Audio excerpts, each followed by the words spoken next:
আল্লামা যখন ইন্তেকাল করলেন, আমি তখন মালয়েশিয়া থেকে যুক্তরাষ্ট্রে একটা কনফারেন্সে যোগ দিতে যাচ্ছি, কাতার এয়ারলাইন্সে। মালয়েশিয়া থেকে দোহাতে নামলাম।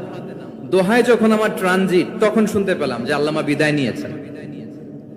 সোশ্যাল মিডিয়ায় শুনে বিশ্বাস করতে পারলাম না। মুহূর্তের মধ্যেই মাসুদ সাইদি ভাইকে মেসেজ করলাম, উনি কোনো উত্তর দিতে পারলেন না। মাসুদ ভাইয়ের সাথে যখন কোলাকুলি করি, আমাদের শামীম ভাইয়ের সাথে যখন কোলাকুলি করি, মনে হচ্ছে আল্লামা সাইদির ঘ্রাণ পাই। শরীরটা লিটারালি কাঁপছিল, নিজেকে মানাতে পারছিলাম না, বিশ্বাস করতে পারছিলাম যে আসলে আল্লামা বিদায় নিয়েছেন। ইন দ্য মিন টাইম আমার সেকেন্ড ফ্লাইট, দোহা টু নিউ ইয়র্ক, 12 ঘন্টার ফ্লাইটে উঠলাম। ইন্টারনেট থেকে বিচ্ছিন্ন হলাম। নামার পরে শুনলাম আল্লাহু আকবার, যেখানে ওনাকে কবরস্থ করার কথা ছিল সেখানেও কবর দিতে দেয়া হয় নাই। ছবিগুলো দেখতে লাগলাম।